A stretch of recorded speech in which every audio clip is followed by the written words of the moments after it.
아멘. 저희 오늘 10월 28일 10월 마지막 주 마태복음 저희 연속으로 보고 있습니다. 오늘은 37번째 시간으로 같이 보겠습니다.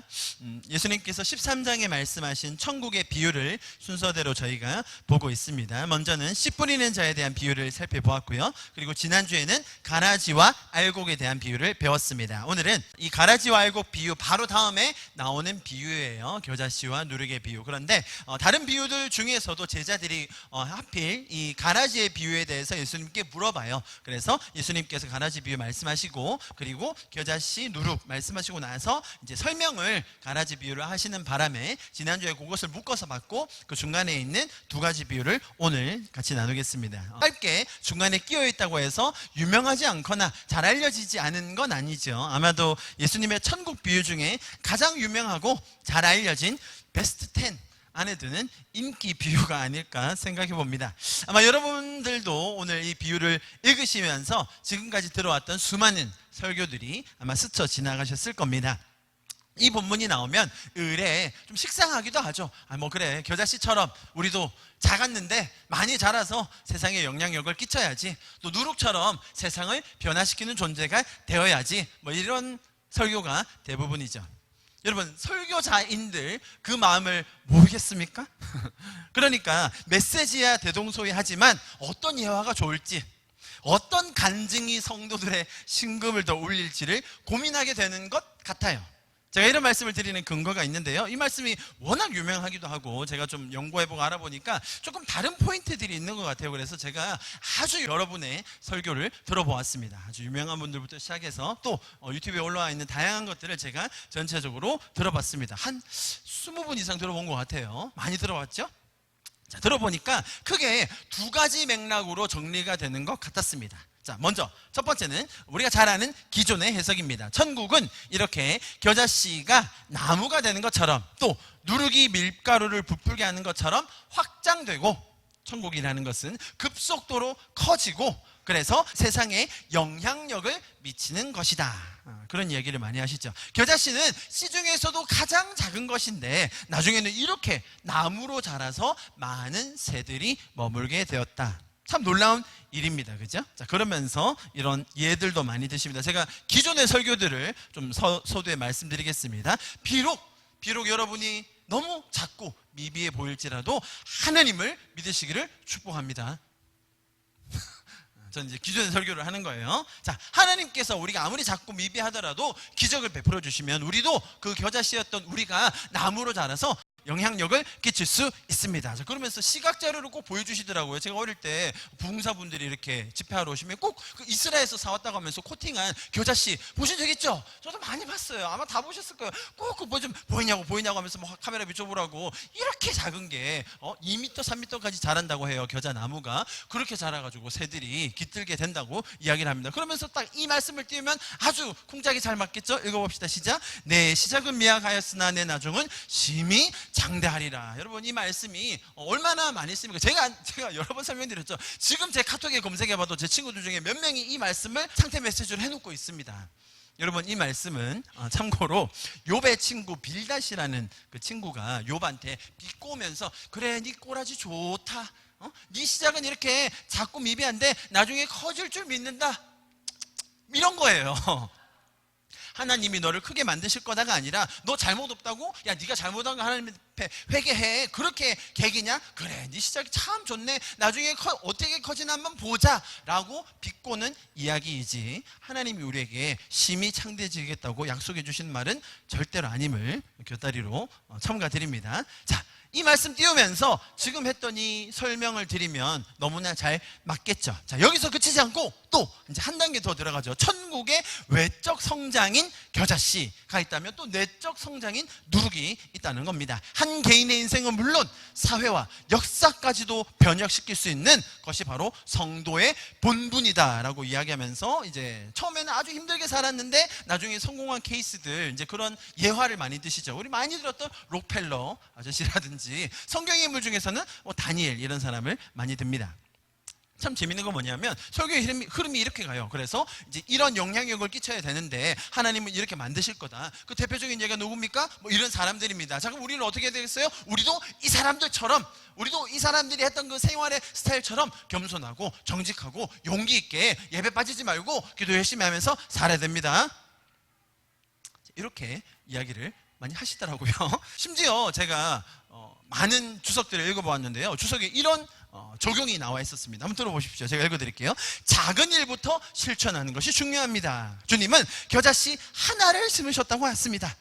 여러 개의 씨앗을 한꺼번에 뿌린 것이 아니라 단지 하나를 심었을 뿐인데 그 결과는 엄청난 것이라고 강조하시는 것입니다. 여기서 우리는 큰 교훈을 얻어야 됩니다. 우리나라 속담에 뭐가 있죠? 천리길도 한 걸음부터, 금강산도, 이거 상관없나요? 그런 말이 있습니다. 그러니까 먼 목표를 향해 가려면 우선 작은 것부터 실천해야 한다라는 격언입니다. 여러분, 요즘 젊은 세대들이 무엇이든 한탕 하려고 이 사행심을 채우고 있습니다. 이 풍조가 교회에도 침투해 있어요. 지금 제가 주석을 읽어드린 거예요, 여러분. 제 말이 아니고. 그래서 40일 기도 한 번 했다고 자신의 모든 문제와 소원을 풀려고 하는 사람들이 많이 있어요. 몇 번 하라는 거예요, 도대체? 40일 금식 기도를. 그러면서 또 더하는 얘기가, 작은 실천을 외면한 채 주님께 큰 은혜만 받으려고 하는 것은 잘못입니다. 그러니까 작은 실천부터 하는 것이 중요하다는 것을 우리 성도들이 알아야 됩니다. 작은 봉사, 작은 사랑, 작은 협력, 작은 베품이 곧 주의 축복을 내 삶에 끌어들이는 비결입니다. 이런 비결을 강조하면서 세상의 격언과 우리가 다 아는 세상 얘기가 마치 성경에서 이야기하는 것인 양 설명을 많이 해놓았습니다. 여러분, 제가 우리의 본분을 잘 알아서 우리도 최선을 다하고 살아야 한다, 혹은 허황된 꿈을 꾸지 말고 작은 일부터 실천하며 살아야 한다, 세상에서 큰 영향력을 끼치는 것이 그리스도인들의 본분이다, 뭐 이런 말이 다 틀렸다고 얘기하고 싶진 않습니다. 그러나 정말로 이 본문이 그 이야기를 하기 위해서 적어진 것일까요? 한번 생각해 보아야 합니다. 자, 제가 첫 번째 대표적인 이야기 줄기를 말씀드렸고요. 두 번째 또 다른 해석이 있습니다. 아마 저는 이제 많은 분들을 들어봤는데 저에게도 좀 새로웠고요. 아마 여러분들도 이런 설명은 들어보신 적이 별로 없을 것 같아요. 자, 어떻게 하냐면 이 겨자씨와 누룩의 비유에서 등장하는 몇 가지 요소들이 있습니다. 그 요소들이 성경 전반에 걸쳐서 부정적인 나쁜 예들로 사용이 돼요. 자, 그렇기 때문에 이 비유 자체도 예수님께서 긍정적인 예시가 아니라 아주 부정적인 비유로 드셨다는 해석입니다. 대표적으로 겨자씨에 나오는 새가 있고요. 누룩은 아마 잘 아실 거예요. 누룩은 많이 들어보셨죠. 예수님께서 누룩을 바리새인들, 사두개인들의 잘못된 교리, 그리고 바울도 악한 것을 비유할 때 이렇게 썼었습니다. 보시면 마태복음 16장 6절, 예수께서 이르시되 삼가 바리새인들과 사두개인들의 누룩을 주의하라. 자, 누룩은 당연히 부정적인 요소로 쓰여졌습니다. 또 바울도 이렇게 얘기해요. 고린도전서 5장에 너희가 자랑하는 것이 옳지 아니하도다. 적은 누룩이 온 덩어리에 퍼지는 것을 알지 못하느냐. 자, 이거 나쁜 예죠, 그죠? 너희는 누룩 없는 자인데 새 덩어리가 되기 위하여 묵은 누룩을 내버리라. 우리는 유월절 양 곧 그리스도께서 희생되셨느니라. 이해하시겠죠? 그래서 누룩 같은 경우는 많은 경우에 성경에서 부정적으로 사용된다는 것을 우리가 잘 알고 있습니다. 자, 아까 제가 말씀드렸던 겨자씨에 나오는 나무에 깃든 새들이 있잖아요. 새. 그 새 같은 경우는 제가 너무 길어서 적진 않았고요. 에스겔서 31장 혹은 다니엘서 4장 그리고 계시록에 이르기까지 많은 부분에서 이방 제국이 아주 큰 나무를 세웁니다. 거기에 빌붙거나 편승하는 세력을 가리키기 위해서 새들이 등장을 합니다. 그래서 그런 새 또한 성경에서 부정적인 이미지로 사용되었다는 것입니다. 이해되셨죠? 자, 이 두 가지 예 다해서 성경 전반적으로 사용되고 있는 부정적인 예가 있기 때문에 오늘 예수님께서 드신 이 비유도 단연 부정적인 경고의 메시지를 주기 위함이지 우리가 긍정적으로 성장하고 영향을 끼칠 거다라는 말이 아니라는 거예요. 자, 이렇게 해석하시는 분 생각보다 많이 계시더라고요. 대형교회 목사님부터 아주 작은 교회 목사님들까지 많이 계세요. 자, 이런 분들은 한 걸음 더 나아가서 그렇다면 이 메시지가 주는 의미는 무엇인가라고 이야기할 때, 지금 교회들이 예수님께서 이렇게 부정적인 경고의 메시지를 주셨음에도 불구하고 마치 이것이 우리의 성장, 우리의 확장, 우리의 영향력을 더하라는 잘못된 메시지로 이해를 하고, 자, 그렇게 잘못 이해해버려서 어떻게 됐다는 거예요? 교회들이 성장만 추구하고 부만 추구하고 고지론을 따르고 번영신학을 따르는, 축복신학을 따르는 잘못된 결과를 낳았다라고 비판을 하세요. 이해하시겠죠? 우리가 지금 알고 있는 번영신학, 예수님만 믿으면 잘 된다, 예수님만 믿으면 병 다 낫는다. 지금 사실 가난한 나라들에서는 대부분 번영신학이 먼저 들어가기 마련이에요. 지금 우리가 신학을 제대로 볼 경우 예수님께서 말씀하시는 것은 번영신학은 아니다라고 이야기를 많이 하죠. 그런데 이런 성경 구절을 잘못 해석을 해서 우리가 마치 번영신학이 맞는 듯이 포장하고 있다라고 비판을 해요. 자, 이렇게 비판하시고 나서 그렇다면 우리는 이 말씀을 가지고 어떻게 적용해야 할 것인가? 자, 이렇게 돼요. 결국 천국은 겨자씨와 같이 아주 작잖아요. 작은 형태로 자신을 부인하는 태도로 살아야 하는 것을 말한다라는 거예요. 세상에서는 미비하고 세상에서는 별 볼 일 없을 수도 있고 세상에서는 영향력이 없을 수도 있어요. 거기에 한 걸음 더 나가서 우리는 핍박받는 것이 마땅한 존재고 오히려 죽어 지내면서 십자가를 지고 살아야 한다라고 이제 다른 많은 구절들을 인용해서 설명을 하시죠. 자, 여기까지 이해되시나요? 네, 이분들이 어떻게 이 부정적인 메시지를 끌어다가 우리의 삶에 적용시키느냐. 우리가 세상에서 살 때는 죽어서 빚 바라지 말고 그런 번영이나 축복 기대하지 말고 십자가를 지고 살아야만 한다. 자, 그런데 제가 아주 희한한 걸 발견했는데 이분들이 다 공통적으로 얘기하는 게 있어요. 나중에 나무가 커져요. 나무 중에는 뭐 누리기 부풀기도 해요. 자, 그런 것들을 어떻게 해석하시냐면 이것은 우리가 이 땅에서 누리면 되는 것이 아니라 우리의 내세, 그게 뭐예요? 천국, 예수님의 재림, 그때가 되면 우리가 모든 빛을 발할 거다라는 거예요. 세상에서는 처음부터 끝까지 나는 없고 나는 죽고 나는 계속 부인만 하고 그렇게 살아내야 결국 그 천국을 소유할 수 있고 그 천국에서 큰 자가 되고 천국에 들어갈 수 있다고 설명을 많이 하세요. 자, 이해가 되시죠? 제가 지금 이 본문에 대해서 기존의 설교, 자, 1번 설교는 워낙 많이 들어와서 아십니다. 자, 2번 설교는 조금 생소하시긴 하실 텐데 이 해석이 뭘 말하려고 하는 건지 또 어떤 적용을 하려고 하는 건지를 제가 설명을 드렸습니다. 이 첫 번째 해석도 사실 이 말씀이 전하고자 하는 정확한 포인트는 아닙니다만 이 두 번째 교리가 저는 개인적으로 더 황당하다고 보여집니다.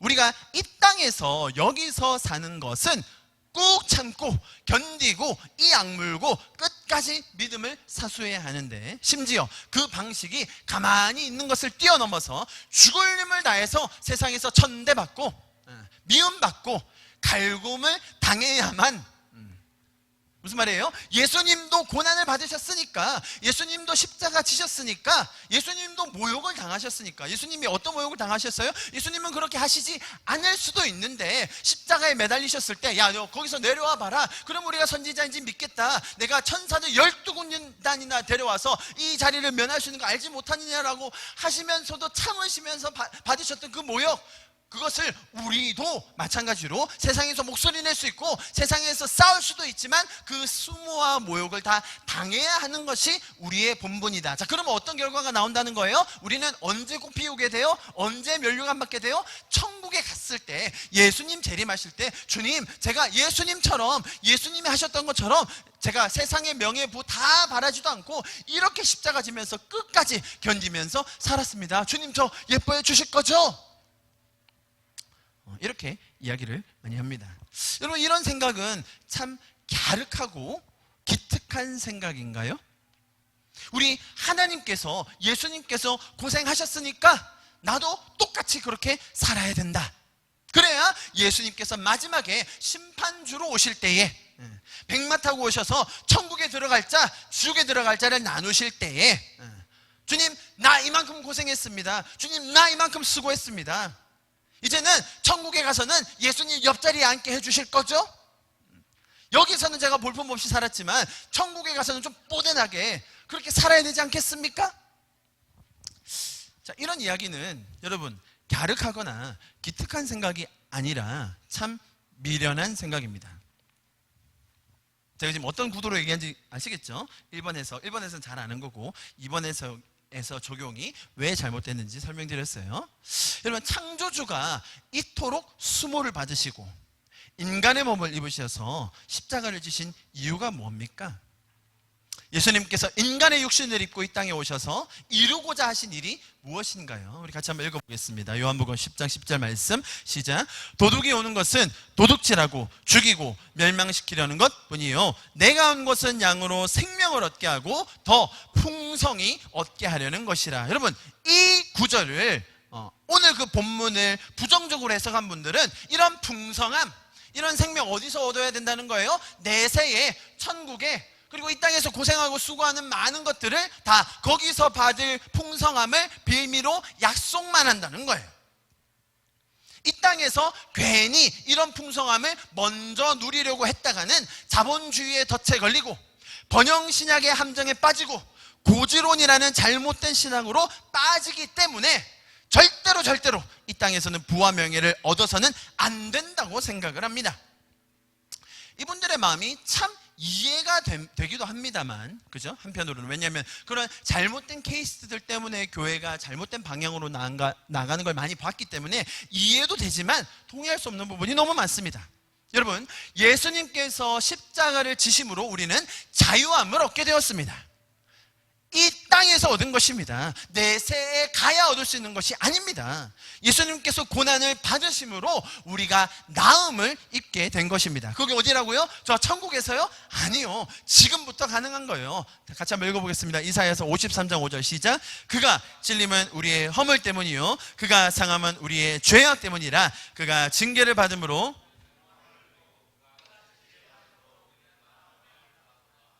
여러분, 우리가 믿음 생활을 하면서, 성도로 살면서 교회에 다닌다는 이유로 어떨 때는 무시받고 천대받고 오해받을 때도 분명히 있습니다. 또 어떤 나라들에서는 아주 큰 고난을 받기도 합니다. 오해를 받을 수도 있고요, 조롱을 받을 수도 있습니다. 자, 그런데 그것을 확장해서 고난을 받지 않으면 크리스천이 아니다, 이런 말이 많이 들어보셨죠? 조롱을 받지 않으면 천국에서 큰 상급은 없다. 주님과 같이 십자가를 져야만, 더 무겁게 져야만 내 면류관도 더 커진다. 그러면 이제 이 말이 나오겠죠. No cross, no crown. No pain, no gain. 십자가 없이는 면류관이 없다는 거예요. 자, 그러니까 우리도 어떻게 해야 돼요? 우리도 가능한 우리의 십자가를 무겁게 져서 나중에 더 화려한 면류관을 받게 된다라는 논리예요. 지금 우리가 십자가를 되도록 많이 지고 무겁게 지고 심각하게 지고 최선을 다해서 져야 우리가 천국에서 받을 면류관이 커진다는 것이죠.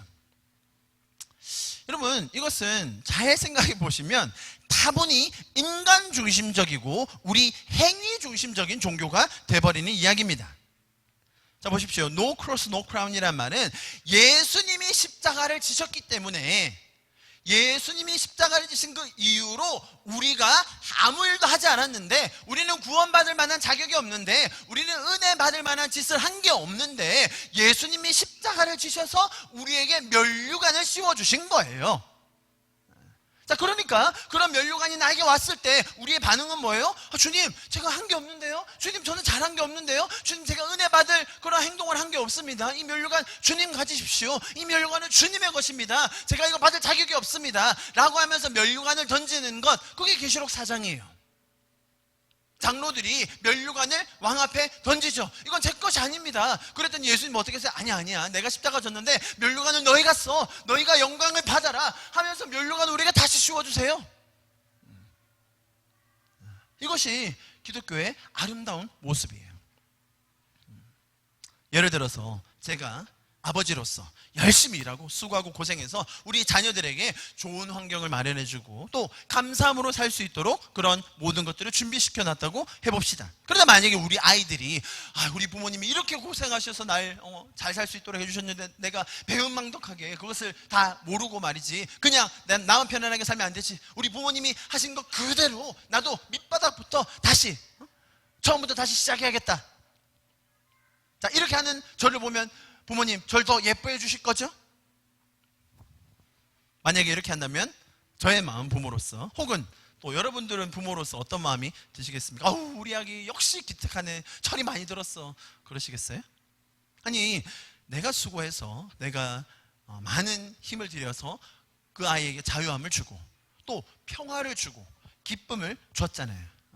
그렇지 않아도 세상에는 그런 자유와 기쁨과 평화를 주었음에도 불구하고 많은 장애물들이 있고 어려움과 고난이 있기 마련이거든요. 죄가 관영하기 때문에 세상에서 승리하기가 어렵기 때문에 그런 자유와 기쁨과 평화를 주셨다는 거예요.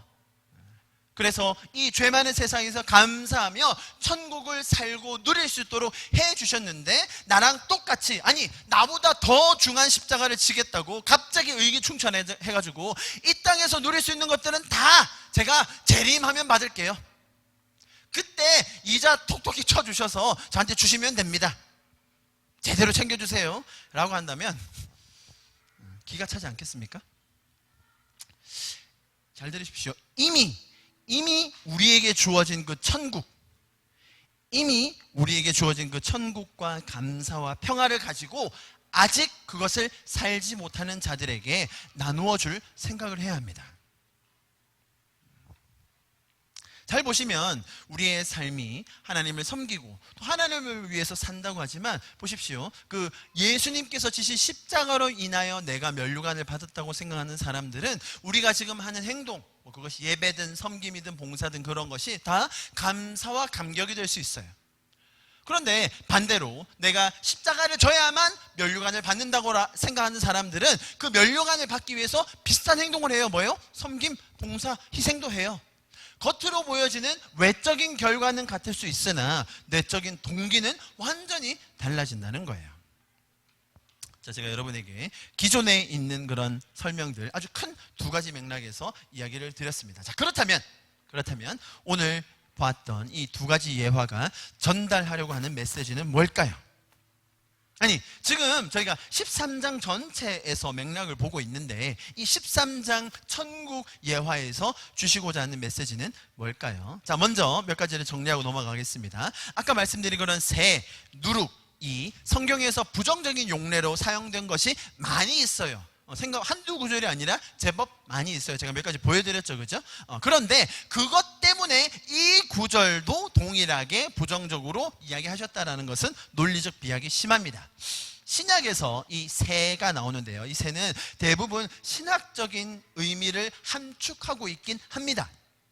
자, 그러나 오늘 말씀드린 우리가 읽었던 이 새들은 악한 이미지라기보다는 고된 인생길에서 힘들고 지친 상태로 가지 그늘 아래 쉬기 위해 몰려드는 사람이라고 보는 것이 맞습니다. 여러분, 대부분 이런 비유들을 구약에 있는 예들이라든지 이야기들 속에서 맞춰서 연결하려고 하는 시도가 많이 있습니다. 오늘 이 두 번째 설명, 부정적인 이미지가 이제 그렇게 시작이 된 것인데요.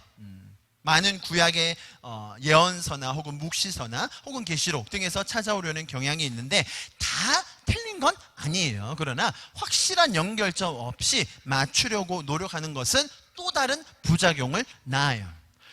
아주 확실한 부분이 있어요. 그게 뭐냐면 예를 들어서 마태복음에 그런 예가 많은데 예수님께서 구약의 선지자들이 했던 그 선언들을, 예언들을 성취하시는 또 인용하시는 구절들이 나와요. 오늘도 구절이 나옵니다. 이제 그런 것들은 예수님께서 구약을 그대로 인용하셨기 때문에 괜찮지만 지금 말씀드린 것처럼 이런 구절들이 구약의 이러이러이러한 용례로 사용되었기 때문에 이것도 단정적으로 그렇다라고 하기에는 논리적인 비약이 있다는 거예요. 자, 그래서 그런 부작용들 때문에 우리가 이런 설명들을 하게 되었습니다. 자, 누룩도 마찬가지입니다. 본문에서는 누룩이 밀가루 반죽에 들어가면서 전체에 영향을 주어 변화시키는 아주 강한 힘, 영향력이라고 설명하고 계신 것이 맞습니다. 단순히 누룩이라는 요소가 사용되었다고 해서 지금 이 맥락 자체도 부정적인 거다라고 보기가 힘든 거예요. 더 설득력이 있는 것은 지금 13장 전체 이 흐름에서 같은 천국의 비유를 나열하고 계신데 이 흐름 속에서 이 두 비유는 무슨 말을 하고 있는가 보는 것이 훨씬 더 중요합니다. 이해하시겠죠? 또 제가 이제 한 가지 지금 부정적인 용례로 쓰이는 것은 왜 잘못된지 설명드렸고요. 두 번째, 또 사람들이 실수하는 부분이 있어요. 사람들이 이 해석을 하는 데 있어서 제가 지금 말씀드린 13장 전체 천국에 대한 설명을 쭉 사실은 이어서 하고 계신 건데 이런 본질적인 흐름을 놓치고 나면 계속 곁가지에 집중을 하게 돼요. 그런 대표적인 예가 뭐냐면 겨자씨를 예를 드셨잖아요. 겨자씨는 모든 씨보다 작다고 이야기하셨죠. 보십시오. 32절에 뭐라고 합니까? 이는 모든 씨보다 작은 것이로되. 자, 그래서 식물학자들이 연구를 해봤어요. 겨자씨가 제일 작을까요? 아니면 다른 더 작은 씨도 있을까요? 자, 이렇게 말씀드린 이유가 뭔지 아시겠죠? 겨자씨가 제일 작지 않아요, 여러분. 그러면 예수님께서 식물학도 모르신 채 아니 창조주가 그런 실수를 하셨겠어? 그렇다면 뭐겠어요? 이 말을 들은 유대인들은 이 겨자씨가 제일 작지 않은 걸 알고 있었다는 거예요. 그렇다면 이걸 왜 이렇게 얘기하셨을까? 이게 비밀이 들어있구나. 그래서 그 비밀은 겨자씨는 바로 이스라엘이다. 뭐 이렇게 해석을 하시더라고요. 자, 그런 것 하나가 있고, 그 다음에 자, 가루서말이 양이 얼마나 되냐면요, 밀가루 23리터예요. 자, 계산해 보니까 성인 10명이 하루 종일 짜장면을 먹을 수 있는 양이에요. 자, 이런 걸 다 계산해 놨어요. 가루서말에 뭐 그 누룩 얼마나 넣을지 모르니까 다 계산해 놨어요. 자, 그러면 이렇게 많은 양이었구나. 우리는 가루서말이라고 뭐 이렇게 3번 부었나 뭐 이렇게 생각하는데 굉장히 많은 양이었다는 거예요. 자, 거기서 나오는 의미. 자, 그럼 그 의미가 뭘까? 또 이 겨자나무에 대한 해석이 아주 상이합니다. 무슨 말이냐면 자세히 보면요, 이 나무가, 겨자나무가 보시면 32절에 자란 후에는 뭐보다 커진다고요? 다른 나무보다 커지는 게 아니라 뭐라고요? 풀보다 커진다고 돼 있죠. 또 다른 번역에 보면 나물보다 커진다고 돼 있어. 나물. 이게 이제 잡초나무 이런 것보다 좀 커진다. 실제로 겨자나무는 우리가 생각하는 이런 사과나무, 배나무 뭐 이런 나무, 우뚝 솟은 나무가 아니라 관목이에요. 관목. 뭐라고 해야 되겠죠? 뭐 개나리 아니면 억새풀, 자, 그런 느낌인 거예요. 아시겠죠? 쭉쭉 자라는 나무가 아니라 관목이라서 2m, 3m까지 자랄 수도 있어요. 자, 그건 보는 사람마다 느낌이 다를 수 있어요. 억새풀이 2m 자랐다. 뭐 그래봤자 뭐 2m밖에 안 되네. 근데 또 자, 그건 이쪽 해석이었고요. 또 이쪽 분들은 겨자씨가 2m나 됐잖아요. 뭐 이제 이렇게 해석을 하신다는 거예요. 자, 요렇게 이 말씀에서 그런 부분을 보고 있는 게 이제 웃기는 코미디다라는 거예요. 지금 전체의 맥락과 의미는 전혀 그게 중요하지 않은데 지금 이 비유에서 하시고자 하시는 메시지는 전혀 그게 아닌데 지금 다른 것들, 겨자씨가 제일 작냐 안 작냐, 겨자나무는 얼마나 자라냐, 가루소말은 얼마나 많은 양인데 지금 그거를 어떻게 해석해야 되냐, 이제 그런 것들 때문에 다 적용점이 어디로 가요? 우리의 노력, 우리의 수고, 우리의 헌신, 희생 등으로 점철되고 만다는 것입니다. 자, 어떤 내용인지 이해하시겠죠? 자, 그렇다면 우리는 이렇게 질문해 보아야 합니다. 예수님께서 겨자씨에게 스스로 열심히 자라나서 큰 나무가 되어서 많은 새들이 깃들 수 있도록 하라고 명령하셨습니까? 만약 이 겨자나무가 1.5m 이상 자라지 않을 시 천국 취소는 물론이거니와 면류관은 국물도 없는 거라고 윽박 지르셨습니까? 예수님께서 누룩에게 최단의 노력과 수고와 희생과 겸손과 정직을 겸비하여서 세상에서 들어가서 가장 선한 영향력을 끼치고 변화시키고 뒤집어 놓으라는 그 특명, 사명을 주신 겁니까? 만약 세상을 변화시키지 못하고 지가 스스로 타락할 시에는 그냥 가루가 되어버려서 지옥에서 슬피 울며 이를 갈게 하겠다는 협박이라도 주셨습니까?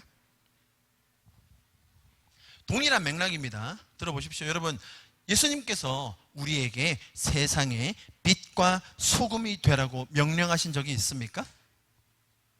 아니면 우리는 세상의 빛과 소금이다 라고 선언해 주셨습니까?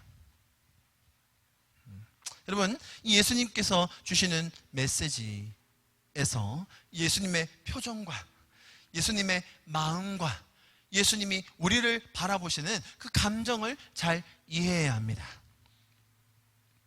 오늘 본문에서 잘 보시면 겨자씨를 뿌린 주체가 있어요. 그것이 예수님입니다. 여러분, 씨앗 보고 스스로 자라서 그만큼 커지라고 명령하신 것이 아닙니다. 또 누룩을 집어넣은 주체가 있어요. 오늘 본문에서는 여자라고 되어 있습니다. 아마 여자는 교회라고 해석해도 무방할 것 같아요. 그렇게 많은 밀가루이지만 그 누룩이 들어감으로써 변화는 일어난다. 누룩이 애써야, 누룩이 수고를 해야, 누룩이 희생하고 헌신해야 세상이 변한다는 것이 아니라 예수님께서 우리를 겨자씨 누룩으로 도와주시는데, 그것이 심겨지면 심어주시는 주체가 있을 때, 넣어주시는 주체가 있을 때 그러한 변화가 일어난다는 거예요. 씨를 심는 주체인 사람이 있고 밭이 있어요. 세상이 존재한다는 말이죠. 그 안에 영향력이 끼쳐지는 거예요. 영향력을 끼쳐내야 우리가 면류관 받는 것이 아니라 우리가 들어갔을 때 저절로 영향이 끼쳐지는 존재로 우리를 변화시키는 분이 예수님이시다라는 거예요. 여러분, 사실 그 겨자씨는요, 자기가 호박씨인지 수박씨인지 겨자씨인지 몰라요. 심겨지는 겨자씨가 자기가 뭔지 어떻게 합니까? 어떤 사람은 자기는 세상을 다 변화시킬 수 있는 대단한 수박씨라고 생각할 수도 있겠고, 어떤 사람은 나 같은 존재가 뭘 하겠어, 나는 그냥 먼지야 라고 생각하는 사람도 있겠죠. 그런데 예수님께서 우리에게 어떤 말씀해 주시는 거예요? 너의 존재가 비록 미미할지라도 내가 너를 세상에 심어, 내가 너를 세상으로 보내어 그러한 영향력을 끼치는 존재로 만들 것이다 라는 예수님의 주체성, 예수님께서 우리에게 주시는 약속을 하고 계시는 겁니다. 그래서 심는 자가 앞으로 우리에게 일어날 일, 그것을 아시고 심는 예수님께서 앞으로 우리에게 일어날 일에 대해서 약속해 주시고 선포해 주고 계신 겁니다. 자, 처음에 우리가 13장에서 씨 뿌리는 자의 비유를 보았습니다. 씨 뿌리는 비유에서는 많은 사람들의 마음밭이 다르다고 이야기해 주셨습니다. 당연히 그렇죠. 우리의 마음 상태가 그렇게 다양하고 다를 것입니다. 우리 중에 누구라도 내 마음밭은 옥토밭이다 라고 자랑할 수 있는 사람은 없을 것입니다. 그런데도 씨를 뿌리시는 분, 다양한 밭이 있지만 그곳에서 씨를 뿌리시는 분이 그 씨를 뿌리셨기 때문에 바위가 있다면 어떻게 해주시겠어요? 제거해 주시고, 가시밭 때문에 열매가 자라지 못한다면 어떻게 해주시겠어요? 가시를 제거해 주셔서 결국 씨 뿌리는 그분이 우리를 어떤 밭으로 만들어주세요? 옥토밭으로 만들어주시겠다. 그래서 그 비유의 제목이 뭐라고요? 씨 뿌리는 자의 비유라는 거예요. 밭의 비유가 아니에요. 자, 바로 이어서 어떤 비유가 나왔습니까? 이제 가라지 비유였죠. 자, 그럼에도 불구하고 예수님께서 우리를 옥토로 만들어주시는 과정에도 불구하고 그런 밭에 가라지를 뿌리는 원수가 있다는 거죠. 그 가라지들 때문에 심겨져 있는 알곡도 피해를 받는다는 거예요. 단순히 우리가 피해라는 말로 설명을 했지만 하나님의 형상으로 지어진 사람들이 이 원수인 사단이 뿌려놓은 가라지 때문에 받는 고통은 이루 말할 수가 없습니다. 세상이 그런 가라지들로 인해서 신음하고 있죠. 자, 그런 고통과 좌절과 절망을 보고 있는데 그때 종들이 등장하죠. 거기서 말하는 종들이 누구였습니까? 제자들, 아니면 저희들을 말하는 거예요. 성도들. 자, 그들이 뭐라고 얘기해요? 주님, 저것을 가만히 내버려두면 안 됩니다. 저건 잘못된 겁니다. 당장 뽑아버릴까요? 저희에게 명령만 하시면 저희가 처리해버릴게요 라고 이야기하는 거예요. 지금 우리의 표현을 빌리자면 이런 거예요. 하나님, 왜 침묵하십니까? 왜 저 악인들을 벌하지 않으십니까? 왜 저 악인들은 번성하게 내버려 두십니까?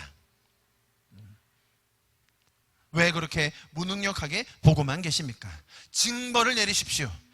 천벌을 내리셔야죠. 그래야 의로운 겁니다. 그렇게 하셔야 정의로운 세상이 되는 겁니다 라고 이야기를 합니다. 그때 주인이 대답이 너무 중요하죠. 기다려라. 알곡들도 다칠 수 있다. 사실 그 말의 의미는 우리가 다칠 수 있다는 거예요. 동일한 기준으로, 그렇게 그 사람들이 말하는 정의의 기준으로 우리에게도 들이댔을 때 우리가 그 심판을 피해갈 수 있을까요? 사실은 우리가 가라지였다는 거예요.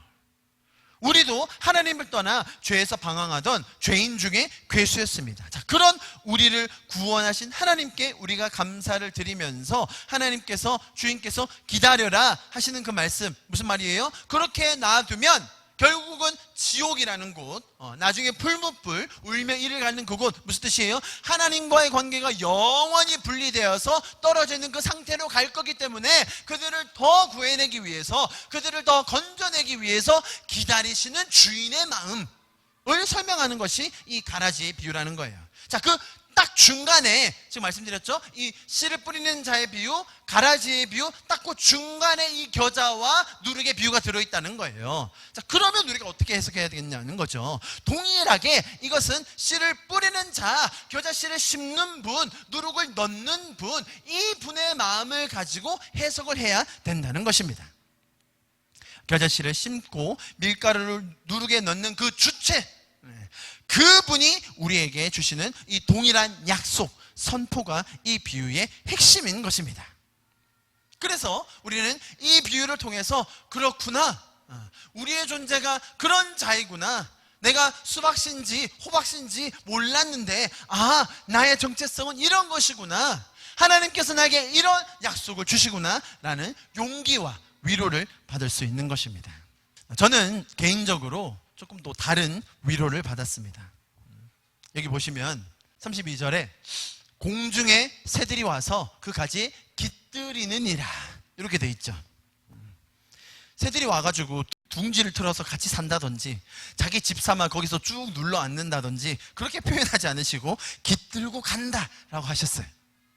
그래서 제가 원어를 살펴보니까 새들이 종종 깃드는 상태를 나타낸다고 나와 있더라고요.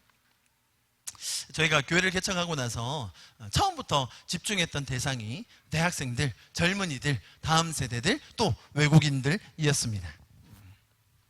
제가 여러 번 말씀드렸지만 이것이 지금 흔히 말하는 교회 성장학이나 또 교회 개척론에 있어서는 참 비효율적인 아주 어리석은 전략입니다. 지금이야 이렇게 다양한 분들이 앉아 계시지만 처음에는 뭐 이렇게 대학생들 몇 명 있었잖아요. 걔들 지금 또 다 보내긴 했지만, 자, 그런 애들을 대상으로 사역하면요, 여러분 교회가 재정적으로나 규모적으로 안정이 없습니다. 여러분 대학생들, 외국인들은 맨날 와서 처먹기만 하고요. 또 걔네들은 처먹고 정리도 안 해요. 제가 설거지 다 해야 되고. 헌금은 절대로 안 해요, 여러분. 걔네들이 커피 처마실 돈이 있는데 헌금은 뭐 어른들이 하겠지 뭐 하고 아무도 안 하는 거예요. 당연하다고 생각해요. 그리고 뭐 맨날 챙겨주고 뭐 기저귀 갈아주고 먹여주고 하면요, 결국은 또 다 가요. 목사님 저 취직했어요, 이제 갑니다, 저 결혼해요. 외국인들은 다 본국으로 돌아가죠. 이거 뭐 경영학적으로 볼 때 남는 게 있는 장사를 해야 될 거 아닙니까, 여러분? 그래서 이런 생리를 아시는 또 사역자분들 중에 좀 강성인 분들이 계세요. 그래가지고 어떻게 하시냐면, 제가 또 잘 봐서 알죠. 걔네들을 막 이렇게 훈련시켜가지고 너 4년 동안 받아 처먹었지? 자, 1년 헌신해! 1년 헌신해가지고 그 교회에서 남아가지고 이제 스텝으로 풀타임으로 1년 동안 네가 먹은 만큼 다 토해내고 가, 이렇게 하시더라고요. 그러면 이제 그거 좀 안정이 되죠. 이렇게 선배들이 남아가지고 막 우르르 이렇게 해지니까 저는 또 이렇게 마음이 약하기도 하고, 또 제가 가진 신학상 뭐 꼭 그렇게 해야 되나라는 생각으로 뭐 가면 가고 뭐 그런 생각입니다. 그런데 오늘 이 말씀을 보니까 새들이 와서 가지에 깃들고 가는 거구나. 뭐 우리 교회가 걔네들의 영원한 안식처가 되겠습니까? 아니, 저와 여러분들에게라도 이 교회가 우리의 영원한 안식처입니까? 아닙니다, 여러분. 우리는 예수님이라는 그 튼튼한 나무에 붙들어서 사는 가지들입니다. 마치 우리가 그들의 영원한 안식처인 양 생각하면 안 됩니다. 그들이 왔을 때 얼마든지 먹고 가라, 얼마든지 머물다 가라, 얼마든지 누리고 가라, 그런 마음이 들면서 저는 이 구절에서 개인적으로 위로를 얻게 되었습니다. 그들이 진정한 그들의 안식처인 예수님을 발견할 수 있도록 돕는 것, 그들이 얼마든지 와서 머물고 갈 수 있는 곳, 그것이 우리 교회가 되기를 기도합니다. 자, 마지막으로 이제 34절과 35절 같이 보겠습니다. 자, 그런데 조금 또 의아한 표현이 나옵니다. 보시면 35절에 창세로부터 감추인 것들을 드러내리라 라고 이야기되어 있습니다. 자, 지금 보시면 제가 아까 드린 설명이 이건데요, 35절에 보면 이는 선지자를 통하여 말씀하신 바, 무슨 말이에요? 구약에 이 말이 나와 있고 지금 예수님께서는 그 말을 그대로 인용하신 거예요. 자, 이 인용하신 게 어디 나와 있느냐? 그것이 시편 78편에 그대로 나와 있습니다. 자, 보십시오. 다시 아까 35절에 보면 창세부터 감추인 것을 드러내리라 라고 나와 있죠. 자, 이게 어디를 인용한 거냐면 시편 78편 2절을 인용한 거예요. 내가 비유를 들어 옛날부터 감추인 것을 말하겠다. 그죠? 그대로 인용하셨죠. 예수님께서 구약에 있었던 것들을 그대로 인용하신 이런 구절이에요. 자, 그래서 우리가 기억해야 될 게 있어요. 예수님께서 창세전부터 감추어졌던 것을 이제 이렇게 비유를 드시면서 드러내겠다라고 말씀하셨어요. 여러분, 지난번에 13장에서 똑같은 비슷한 표현이 나왔습니다. 뭐냐면 13장 11절에 뭐라고 되어 있어요? 대답하여 이르시되 천국의 비밀을 아는 것, 그죠? 천국의 비밀, 혹은 창세전부터 감추어져 있는 것, 오래전부터 숨겨져 있는 것. 자, 뭔가 공통적인 뉘앙스가 느껴지시죠? 자, 이렇게 비밀 혹은 감추어진 것, 이것을 마치 하나님이 감췄다고 생각하거나 하나님이 비밀로 만들어버리셨다고 생각할 때가 많다는 거예요. 만약에 하나님이 천국을 우리에게 비밀로 감추셨다면 하나님은 태초에 천국을 에덴에 두셨다가 인간들이 떠나니까 그걸 스스로 감추셨다가 또 스스로 드러내시는 분, 이렇게 하나님을 이상한 분으로 생각하게 된다는 거죠. 여러분, 비밀이라고 할 때나 감추어져 있다고 할 때는 그것을 그렇게 만든 주체가 있어요. 그게 누굽니까? 하나님을 떠나서 하나님과 같이 천국의 삶을 누릴 수 있는데 하나님적인 것을 택하지 않고 내가 죄적인 것으로 하나님을 떠나기로 선택한 인간이 이 천국이라는 것을 비밀로 감추어진 것으로 만든 주체라는 거예요. 이해하시겠죠? 표현이 천국의 비밀 혹은 감추어져 있는 것이라고 할 때 우리는 하나님이 그 주체라고 생각하기 쉽지만 이것은 다분히 인간 쪽에서 내가 하나님을 선택하지 않음으로 나타난 결과, 자, 그게 뭐예요? 천국이 비밀이 되어버린 거예요. 천국이 감추어진 것이 된 거예요. 자, 그것을 이제 어떻게 하시겠다는 거예요? 예수님께서 이제는 드러내시겠다는 거죠. 그죠? 어떻게 드러내십니까? 더 설명하고 비유로라도 알려주고 기적도 보여주고 나중에는 어떻게 합니까? 아들을 보내셔서 자기의 목숨을 들여서 그 행하신 일들로 인하여 이제 이들이 죄로부터 자유하여 하나님과의 놀라운 연합, 천국을 이루게 해주겠다라는 약속인 거예요. 시편 78편 보면 아주 놀라운 것들이 기록되어 있습니다. 제가 한번 읽어볼게요. 1절, 내 백성들아 나의 가르침을 듣고 내가 하는 말에 귀를 기울여라. 자, 2절이 인용했던 구절이라고 했죠. 내가 비유를 들어 옛부터 감추어진 것을 말하겠다. 3절 보세요. 이것은 뭐예요? 우리가 이미 들어서 알고 있는 것, 그죠? 원래 알고 있던 거라는 거예요. 우리 조상들이 우리에게 전해준 거예요. 하나님이 감춘 게 아니라, 하나님이 비밀로 만든 게 아니라 이미 우리 조상들이 다 가르쳐줘서 알고 있던 것들이라는 거예요. 4절, 우리는 이것을 우리 자녀들에게 숨기지 말고 여호와의 위대하신 행위와 그의 능력과 그의 행하신 놀라운 일들을 누구에게 전해요? 다음 세대에게 전해야 할 것이다. 자, 그리고요 78편이 아주 길게 적어져 있어요. 그 뒤까지 쭉 읽어보면 어떤 내용이 나오냐면요, 하나님께서 그들에게 공급하시고 하나님이 그들을 인도하시고 하나님이 그들에게 만나를 내리시고 기적을 베푸시고, 그럴 때마다 사람들이 어떻게 합니까? 하나님의 말씀을 듣지 않고 하나님을 배반하고 내 갈 길을 가고, 그럴 때 하나님께서 또 죄인들을 멸하시고 다시 구원하시고 살리시고 은혜를 주시는데 그때마다 사람들은 배신하고 떠나가고 계속 그런 장면이 반복된다는 거예요. 하나님이 그들에게 천국을 주시고자 할 때 사람들은 계속 그것을 거부하고 떠났어요. 자, 그래서 예수님께서 이 땅에 오셔서 천국 비유를 우리에게 풀어주시면서 하시는 말씀, 이제 내가 창세로부터 감추어 있던 것을 드러내리라. 내가 너희에게 천국을 주리라. 지금까지 너희가 알지 못했던, 들었으나 기억하지 못하고 있었던 그것들을 내가 너희에게 천국으로 안겨주리라. 그래서 그들이 더 알아들을 수 있도록 설명하시고, 그들이 더 이해할 수 있도록 비유로 더 풀어서 말씀하시고, 그들이 조금이라도 받아들일 수 있도록 기적을 베풀어 주시고, 그리고 마지막에는 목숨을 들여서 십자가를 지심으로 우리를 구원해 주신 것입니다. 여러분, 이 놀라운 예수님의 선포와 약속을 통해서 우리의 삶이 더 굳건하게 서갈 수 있기를 축복합니다. 우리의 가정이 주님께서 하신 이 놀라운 일들로 인하여 날마다 은혜가 넘쳐날 수 있기를 기도합니다. 우리의 사업장과 또 우리의 교회가 그 사랑으로 감격하여 더 많은 이웃들을 섬길 수 있는 그런 곳으로 세워질 수 있기를 축복합니다.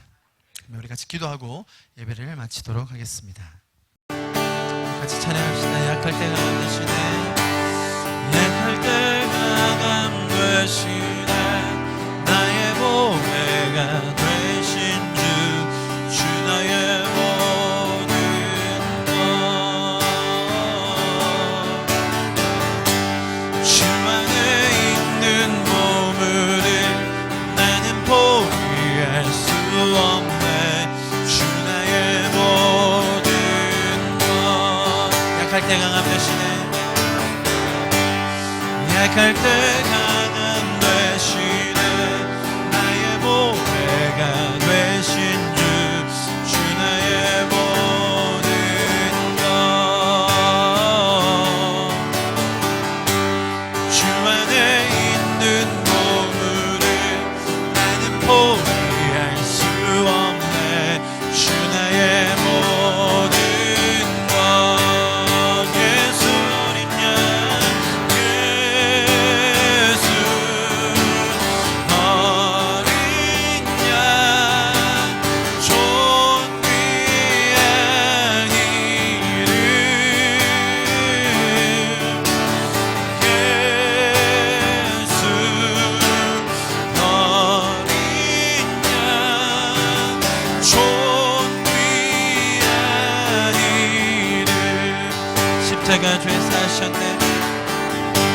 십자가 죄 사셨네. 주님의 이름 찬양해. 주 나의 모든 것. 쓰러진 나를 세우고 나의 빈잔을 채우네. 주 나의 모든 것. 십자가 죄 사셨습니다. 십자가 죄 사셨네. 주님의 이름 찬양해.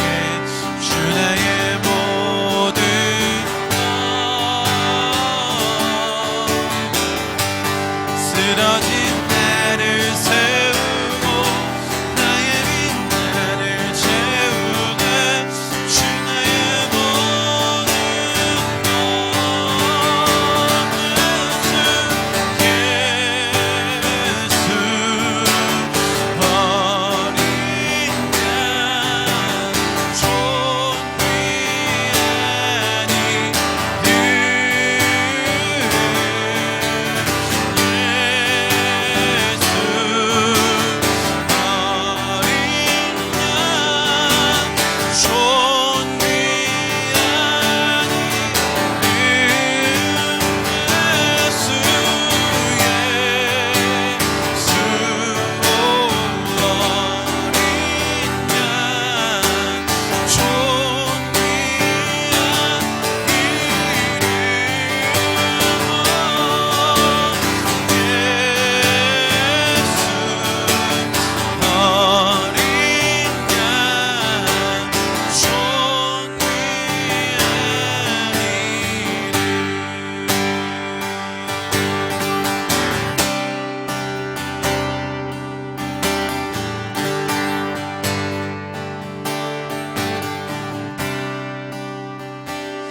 사랑하시는 주님 감사드립니다. 주님께서 우리를 구원하여 주시고 공급하여 응답하여 주시고 은혜 내려주시는 모든 것들 다시 한번 감사드립니다. 주님, 우리가 아직 죄인 되었을 때에 우리를 위하여 먼저 죽으시고 찾아오심으로 말미암아 우리 자유와 기쁨과 감사와 평화를 누리게 해주셔서 너무나 감사드립니다. 내가 어떤 존재인지도 몰라서 헤매고 방황하고 있을 그때에 내 마음밭에 심겨진 씨앗들이 자라지 못하고 죽어있을 그때에 우리를 위하여 먼저 일하시고 수고하시고 우리를 살리기 위하여 자신을 버리신 그 주님의 모습 우리가 다시 한번 깨닫게 해주셔서 감사합니다. 그 주님의 사랑과 은혜로 힘입어 다시 한번 우리가 주님 앞에 서게 하여 주십시오. 주님의 그 존귀하신 이름과 놀라움으로 인하여 우리가 그 은혜를 더 누리고 나누는 자들로 서게 하여 주시옵소서. 주님, 이곳에 있는 주님 한 명 한 명 주님의 이름으로 축복합니다. 주님, 가정들을 주님의 이름으로 축복합니다. 이들의 사업장을 주님의 이름으로 축복합니다. 주님께서 약속하시고 선언하신 그 모든 것들이 우리의 삶 가운데 놀랍게 이루어지게 하여 주시옵소서. 아멘. 이렇게 놀랍게 일하실 주님을 기대하고 찬양합니다. 모든 말씀 예수님의 이름으로 기도하였습니다. 아멘.